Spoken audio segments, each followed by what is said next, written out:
Seperti inilah aktivitas Jumari, seorang graphic designer berpengalaman. Telah 5 tahun lebih ia bekerja di salah satu perusahaan digital printing ternama di Bali.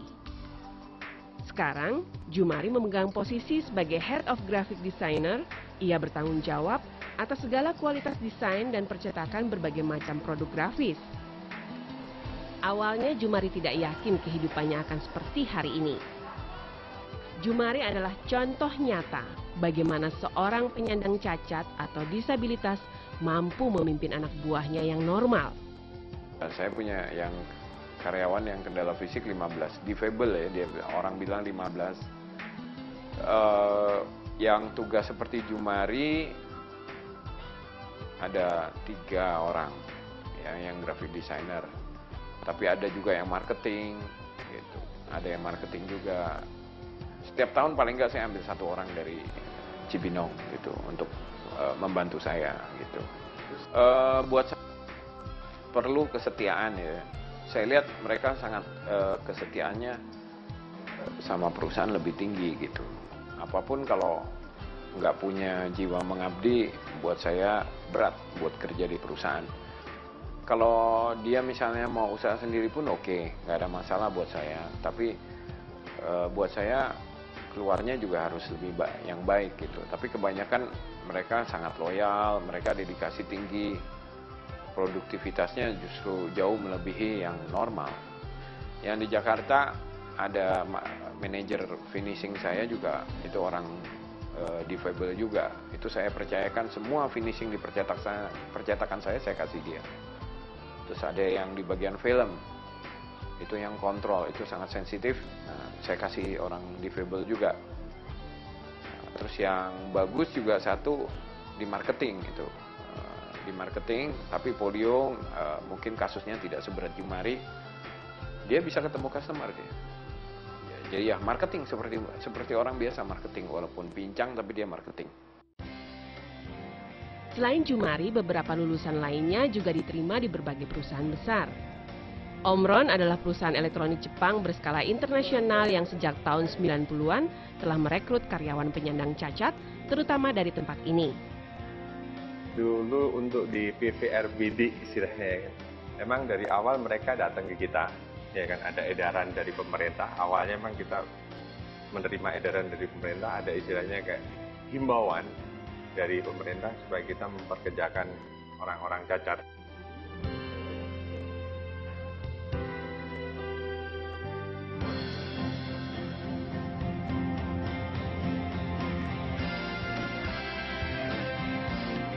Setelah kita masuk di sini, kita diajarin semua tentang programming, tentang tata cara gimana membuat suatu produk. Kita sebagai penyandang cacat jangan pernah menyerah terhadap apa maksudnya kekurangan kita. Kita harus positive thinking terhadap kemampuan kita untuk bisa bekerja daripada orang-orang yang normal.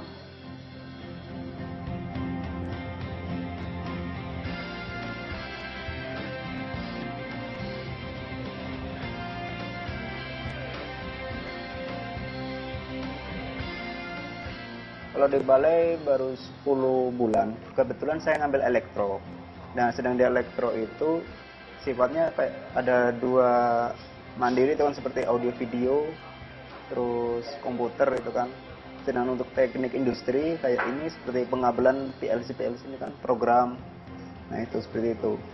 Manfaatnya ya itu kita bisa melihat seperti ini kita bisa menyesuaikan di industri itu kan, bahwa waktu dipelatih di balai seperti ini, dilatih dididik untuk bisa disiplin gitu kan. Sebenarnya kalau untuk yang lulusan langsung ya saya pikir mereka sejajar dengan lulusan dari misalnya SMK lain, bahkan yang lebih bagus dari mereka adalah motivasi mereka lebih bagus dari yang mungkin dari sekolah SMK gitu. Selain kegiatan pelayanan rehabilitasi, BBRVBD juga dipercaya untuk menyelenggarakan program pelatihan bagi negara-negara berkembang di bidang rehabilitasi vokasional bagi penyandang cacat.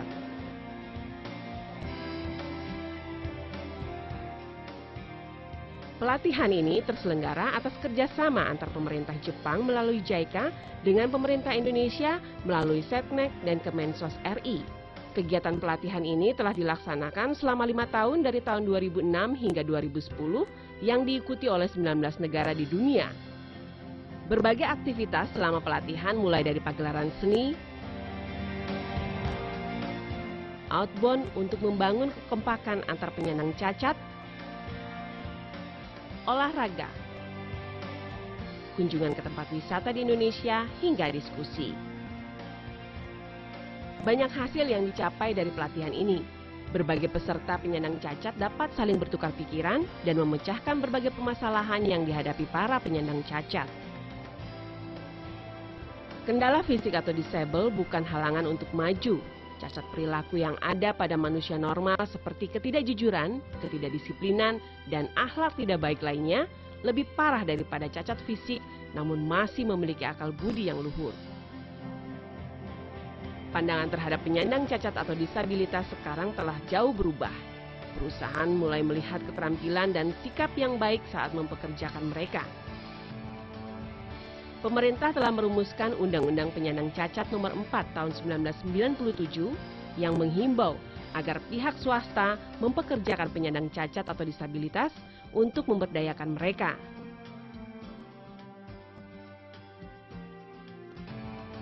Dari merasa terpuruk dan tidak memiliki peluang, dari semangat yang redup karena keterbatasan fisik, berkat semangat dan kerja keras, serta keinginan yang kuat untuk maju akan menjadikan penyandang disabilitas fisik terlahir kembali, tanpa rasa takut sedikit pun, berbaur di tengah masyarakat, maju dan berhasil bagi dirinya dan keluarganya.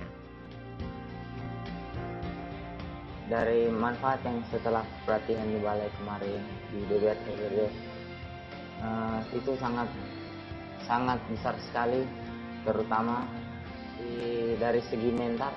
Walaupun di BBRHBD itu memfokuskan dalam bidang vokasional, perusahaan di sini sangat bagus, bisa mau memfasilitasi kami sebagai penyandang cacat dalam bekerja.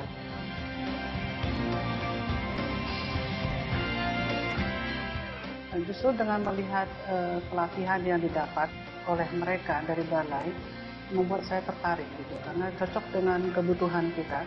Karena saya mereka mempunyai motivasi dan semangat yang sangat tinggi ya dalam bekerja. Kami menerima 11 orang.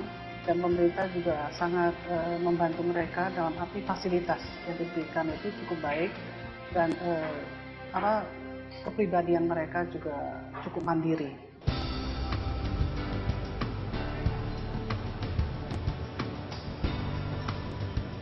Kita inginkan dari dunia usaha itu, undang-undang itu jelas mengharuskan ya setiap perusahaan itu paling sedikit 1%. Jadi kalau karyawannya 100, paling sedikit 1 itu adalah saudara-saudara kita penyandang disabilitas.